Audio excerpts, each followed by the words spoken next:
저는 소피아 로페즈입니다. 20년 동안 수많은 비행을 했지만 이번처럼 가슴이 요동친 적은 없었어요. 높은 고도에서 갑자기 모든 전력이 끊어졌을 때의 그 순간. 승객들의 비명소리와 객실 내 비상등만이 깜빡이던 그 암흑 속에서 말이죠. 우리가 인천공항에 불시착한 그 순간부터 한국은 제게 전혀 다른 의미로 다가왔습니다. 단순한 경유지가 아닌 생각지도 못한 특별한 경험의 무대가 되었거든요. 마드리드에서 도쿄로 향하던 그날 밤이었습니다. 저는 평소처럼 승객 서비스를 마치고 잠시 휴식을 취하고 있었죠. 그런데 갑자기 기내 전체가 어둠에 휩싸였어요. 모든 전자기기가 일순간에 꺼져버린 겁니다. 승객들의 당황한 목소리가 객실 곳곳에서 터져나왔습니다. 저 역시 20년 경력에도 처음 겪는 상황이었어요. 조종실에서는 긴급 방송이 흘러나왔죠. 승객 여러분, 기체에 전력 이상이 발생했습니다. 가장 가까운 공항인 인천국제공항으로 비상 착륙하겠습니다. 그 순간 제 심장은 마치 북처럼 쿵쾅 울었습니다. 하지만 승무원으로서 승객들을 안정시켜야 했죠. 저는 곧바로 자리에서 일어나 비상조명 아래 승객들에게 다가갔습니다. 괜찮으실 겁니다. 조종사님들이 최선을 다하고 계세요. 제가 말하는 동안에도 손은 떨리고 있었지만 말이에요. 루카 비앙키 씨는 42번 좌석에 앉아 있던 이탈리아 의사였습니다. 그는 놀랍도록 침착했어요. 옆자리 승객이 과호흡을 일으키자 즉시 도움을 주었죠. 안나 코발렌코 씨는 28세의 우크라이나 출신 엔지니어였어요. 그녀는 창밖을 내다보며 조용히 중얼거렸습니다. 전력 시스템 문제군요. 하지만 비상 발전기가 작동하고 있어요. 시간이 영원처럼 느껴졌습니다. 기체는 서서히 고도를 낮춰갔고 저 멀리 인천공항의 불빛들이 보이기 시작했어요. 그런데 이상했습니다. 활주로가 완전히 어두웠거든요. 활주로도 정전인 것 같습니다. 조종사의 목소리에는 긴장이 역력했어요. 승객들 사이에서 흐느끼는 소리가 들려왔습니다. 누군가는 기도를 하고 있었고 또 다른 이는 가족에게 문자를 보내려 애쓰고 있었죠. 저는 객실을 돌며 한 분 한 분에게 말을 걸었습니다. 우리는 반드시 안전하게 내릴 수 있어요. 인천공항은 세계에서 가장 안전한 공항 중 하나거든요. 드디어 착륙 순간이 다가왔습니다. 기체가 활주로에 닿는 순간의 충격, 그리고 이어진 긴 제동 소리. 모든 것이 정적에 휩싸였을 때 조종실에서 음성이 들려왔어요. 착륙 완료. 모든 승객과 승무원은 안전합니다. 그 순간 객실 전체의 안도의 한숨과 박수 소리가 터져나왔습니다. 저 역시 무릎이 풀리는 것을 느꼈어요. 우리는 살아남았습니다. 그것도 완전한 어둠 속에서 기적같이 말이죠. 기체가 완전히 멈추자 창밖으로 무수히 많은 불빛들이 달려오는 게 보였습니다. 소방차, 구급차, 그리고 공원 관련 차량들이 일사불란하게 우리 항공기를 에워쌌어요.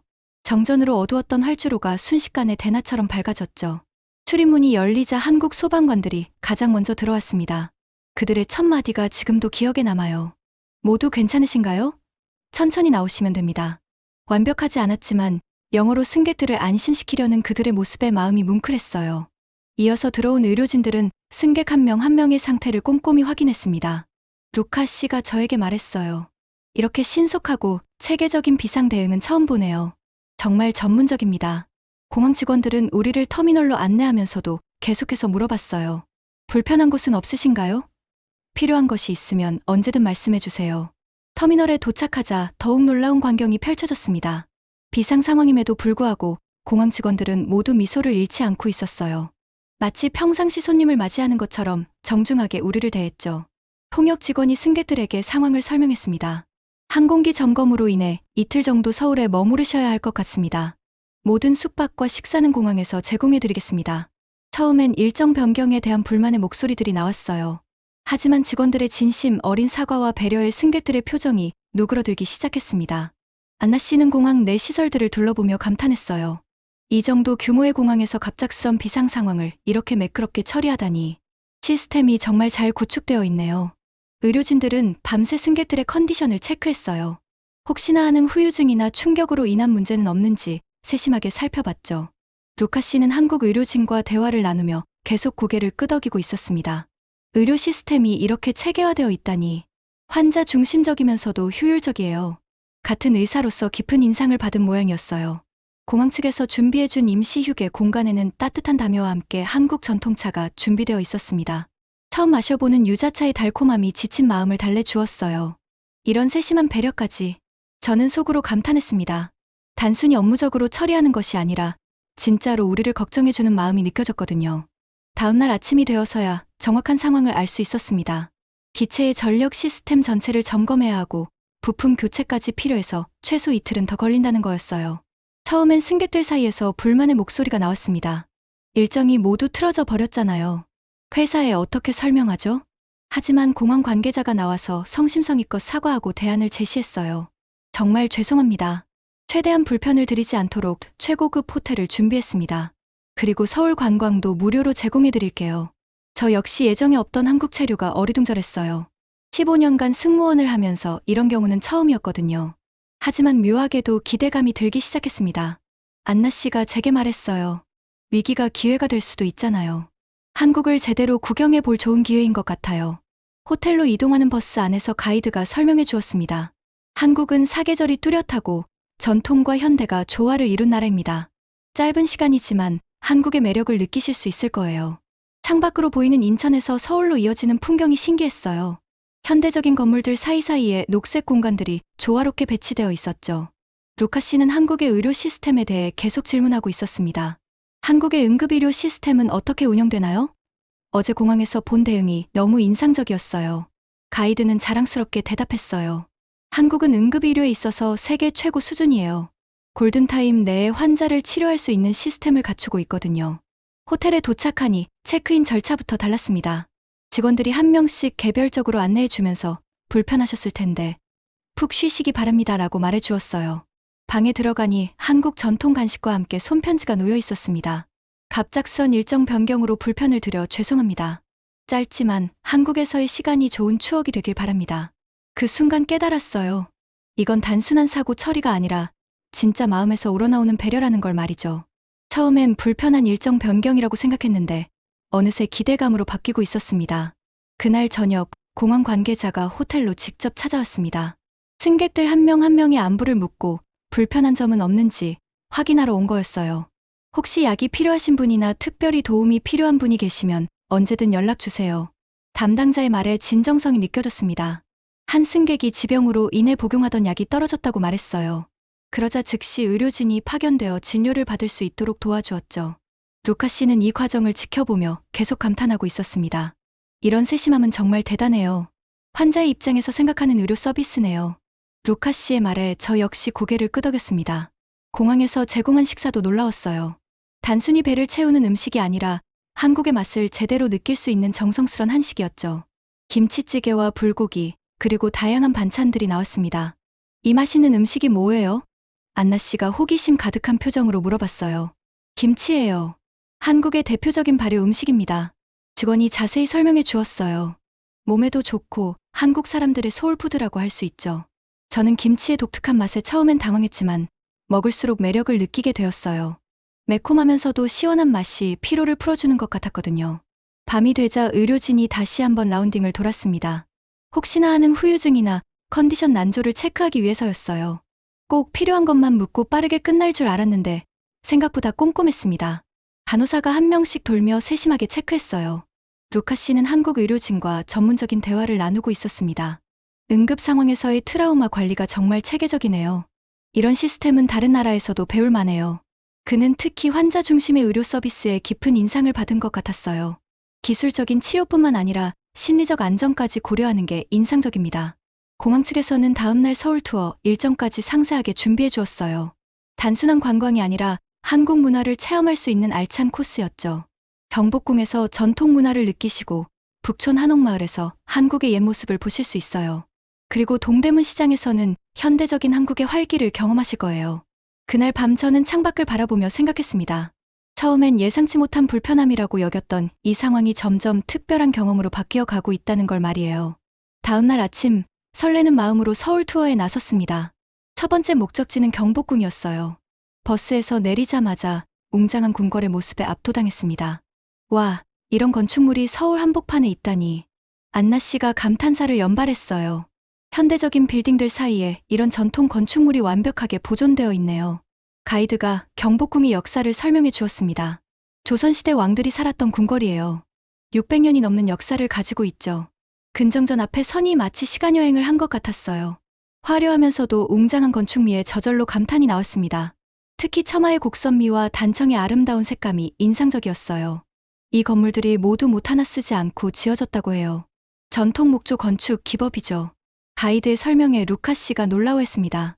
의학에서도 전통과 현대가 조화를 이루는 게 중요한데 건축에서도 마찬가지군요. 정말 지혜로운 방법이에요. 근정전에서 열리는 수문장 교대식을 보는 것도 특별한 경험이었습니다. 전통 복식을 입은 수문장들의 의젓한 모습과 엄숙한 의식이 마치 600년 전으로 돌아간 것 같은 느낌을 주었어요. 두 번째 목적지는 북촌 한옥마을이었습니다. 경복궁과는 또 다른 매력이 있었어요. 실제로 사람들이 살고 있는 전통 가옥들이 골목마다 이어져 있었죠. 이런 곳에서 정말 사람이 살아요? 한 승객이 신기해하며 물었습니다. 네, 지금도 많은 분들이 거주하고 계세요. 전통을 지키면서 현대적인 편의시설도 갖춘 한옥들이에요. 가이드의 설명이 흥미로웠어요. 좁은 골목을 따라 걸으며 한옥의 처마와 기와지붕을 올려다보니 마음이 평온해졌습니다. 도시 한복판에서 이런 고요함을 느낄 수 있다는 게 신기했어요. 안나 씨가 메모하면서 중얼거렸습니다. 이 도시에는 기술과 전통이 함께 살아 숨쉬고 있어요. 정말 놀라운 조화네요. 점심으로는 전통 한정식을 먹었습니다. 상 위에 올라온 수십 가지의 반찬들을 보고 모든 승객들이 놀라워했어요. 이 모든 게 다 하나의 식사인가요? 루카 씨가 눈을 크게 뜨며 물었습니다. 한국 사람들은 균형 잡힌 식사를 중요하게 생각해요. 다양한 영양소를 골고루 섭취할 수 있도록 여러 가지 반찬을 함께 먹거든요. 저는 각각의 반찬을 하나씩 맛보며 감탄했습니다. 단순히 맛있는 것을 넘어서 건강까지 생각한 음식이라는 게 느껴졌거든요. 오후에는 동대문 시장을 방문했습니다. 북촌의 고요함과는 완전히 다른 활기찬 에너지가 넘쳤어요. 수많은 상점들과 사람들, 그리고 온갖 소리들이 어우러져 살아있는 도시의 맥박을 느낄 수 있었습니다. 시장에서 가장 인상 깊었던 건 사람들의 친절함이었습니다. 길을 잃고 헤매던 저희를 본 한 아주머니가 다가와서 어디 찾으세요? 라고 물어보셨어요. 음식점을 찾고 있는데요. 제가 서툰 한국어로 대답하자 그 아주머니는 직접 안내해 주셨습니다. 바쁘실 텐데도 말이죠. 여기가 제일 맛있어요. 관광객들한테도 바가지 안 씌워요. 아주머니의 솔직한 조언에 웃음이 나왔어요. 그 식당에서 만난 사장님도 마찬가지였습니다. 외국인인 저희를 보자 메뉴를 하나하나 설명해 주시면서 매운 거 못 먹으면 덜 맵게 해줄게요 라고 배려해 주셨어요. 루카 씨가 한국 음식에 대해 질문하자 사장님은 직접 주방으로 데려가서 요리 과정을 보여주기까지 했습니다. 이렇게 발효시켜야 맛이 좋아져요. 길에서 만난 작은 에피소드도 잊을 수 없어요. 안나 씨가 지도를 보며 길을 찾고 있을 때였습니다. 지나가던 한 초등학생이 저기예요 라고 손가락으로 방향을 가리켜 주었어요. 그리고는 자기 가방에서 과자를 꺼내서 저희에게 건네며 미소를 지었습니다. 한국 과자예요. 맛있어요. 그 순수한 미소의 마음이 따뜻해졌어요. 지하철에서도 마찬가지였습니다. 짐이 많은 저희를 본 시민들이 자연스럽게 자리를 양보해 주었어요. 말로 하지 않아도 배려하는 마음이 행동으로 드러났죠. 실례합니다. 어느 역에서 내리세요? 한 대학생이 영어로 물어보며 도움을 주려고 했어요. 자신의 영어 실력이 완벽하지 않다는 걸 알면서도 도우려는 그 마음이 고마웠습니다. 안나 씨가 저에게 말했어요. 사람들의 친절이 자연스러워요. 억지로 하는 게 아니라 생활 속에 배어 있는 것 같아요. 정말 그랬습니다. 한국 사람들의 친절은 단순한 예의가 아니었어요. 어려운 상황에 처한 사람을 보면 자연스럽게 도우려는 마음이 행동으로 이어지는 거였죠. 카페에서도 마찬가지였습니다. 메뉴를 고르지 못하고 있던 저희를 본 직원이 이거 인기 메뉴예요. 외국인들도 좋아하세요라고 추천해 주었어요. 그리고 커피를 기다리는 동안 옆 테이블에 한국인 손님이 말을 걸어왔어요. 한국 여행은 어떠세요? 혹시 추천해드릴 곳이 있으면 말씀해주세요. 루카 씨가 감탄하며 말했습니다. 의료진으로서 여러 나라를 다녀봤지만 이렇게 자연스럽게 타인을 배려하는 문화는 정말 특별해요. 저 역시 그 말에 깊이 공감했습니다. 한국 사람들의 친절은 업무적인 서비스가 아니라 삶의 방식 자체였어요. 서로를 배려하고 도우며 살아가는 것이 당연한 일상인 거죠. 2일 후 드디어 수리된 항공기로 출발할 시간이 되었습니다. 호텔에서 공항으로 이동하는 버스 안에서 승객들은 저마다 한국에서의 경험을 이야기하고 있었어요. 이런 친절한 사람들은 처음 봤어요. 한 승객이 말했습니다. 길거리에서 만난 할머니가 직접 목적지까지 데려다 주셨다니까요. 안나 씨도 흥분한 목소리로 말했어요. 기술적으로도 정말 놀라웠어요. 전통과 현대가 이렇게 자연스럽게 융합된 도시는 처음 봤거든요. 루카 씨는 의료진과 나눈 대화를 회상하며 말했습니다. 한국의 의료 시스템은 정말 환자 중심적이에요. 기술력도 뛰어나지만 무엇보다 인간적인 배려가 인상적이었어요. 버스 안의 분위기는 처음 불시착했을 때와는 완전히 달랐습니다. 두려움과 불안 대신 아쉬움과 감사함이 가득했어요. 탑승 수속을 밟으면서 승객들은 계속해서 한국에서의 경험을 나누었습니다. 이 나라 사람들은 위기 속에서도 사람을 가장 먼저 생각하는 것 같아요. 맞아요. 시스템도 체계적이지만 그보다 중요한 건 마음이었어요. 다른 승객의 말에 모두가 고개를 끄덕였습니다. 탑승 게이트에서 기다리는 동안 저는 지난 이틀을 되돌아보았습니다. 갑작스런 불시착으로 시작된 예상치 못한 한국 체류. 처음엔 불편하고 당황스러웠지만 결국엔 인생에서 가장 의미 있는 경험 중 하나가 되었어요. 안나 씨가 제게 말했습니다. 이번 일로 한국에 대한 생각이 완전히 바뀌었어요. 기회가 되면 꼭 다시 와서 더 오래 머물고 싶어요. 루카 씨도 동의했습니다. 의료진으로서 많은 걸 배웠어요. 기술도 중요하지만 결국엔 사람에 대한 관심과 배려가 가장 중요하다는 걸 다시 깨달았거든요. 탑승 시간이 되어 비행기에 오르면서 승객들은 창밖의 인천공항을 바라보았습니다. 2일 전 어둠 속에서 우리를 받아준 그 공항이 이제는 전혀 다르게 보였어요. 고마웠습니다, 한국. 누군가 작은 목소리로 중얼거렸고 그 말이 기내 전체에 퍼져나갔습니다. 비행기가 활주로를 떠나 서울 상공을 날며 저는 창밖을 내려다보았습니다. 한강이 도시를 가로지르며 흐르고 고층 빌딩들 사이로 녹색 공원들이 점점이 보였어요.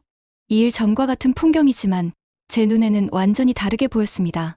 처음 이 도시를 본 건 불시착하던 그날 밤이었죠. 캄캄한 어둠 속에서 희미하게 보이던 불빛들.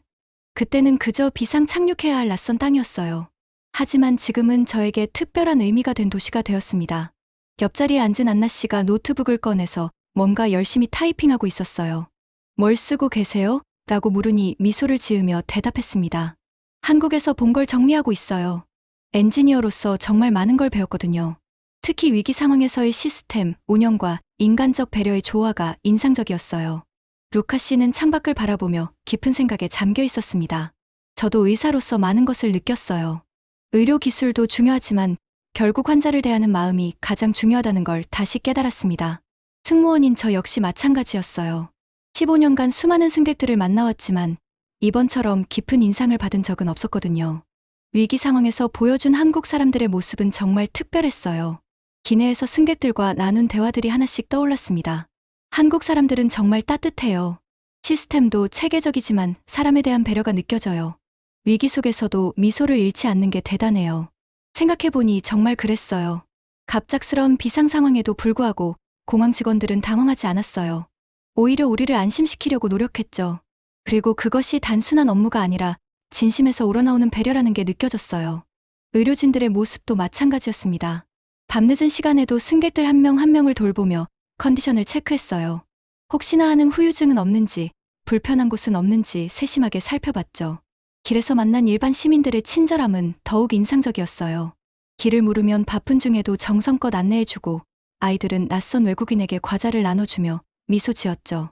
이런 경험은 정말 드물어요. 제가 중얼거리자 안나 씨가 고개를 끄덕였습니다. 맞아요. 단순한 관광이 아니라 진짜 그 나라의 마음을 느낄 수 있었어요. 위기 상황에서 보여준 모습이야말로 진짜 모습이잖아요. 루카 씨도 동의했습니다. 평상시에는 모르는 것들이 위기 상황에서 드러나죠. 한국은 정말 사람을 중시하는 나라라는 걸 느꼈어요. 비행기가 고도를 높여가며 한국이 점점 멀어져 갔습니다. 하지만 지난 이틀간의 경험은 제 마음속에 깊이 새겨졌어요. 단순한 여행 기억이 아니라 인생관이 바뀌는 경험이었거든요. 승무원으로서 저는 항상 승객들의 안전과 편의를 최우선으로 생각해왔어요.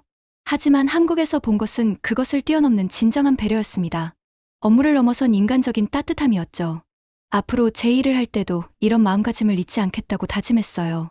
단순히 서비스를 제공하는 것이 아니라 진심으로 승객들을 생각하는 마음. 그것이야말로 진정한 서비스하는 걸 배웠거든요. 우리는 불시착 때문에 잠시 한국에 머물렀습니다. 하지만 그 짧은 이틀이 제 인생에서 가장 긴 여운을 남겼어요.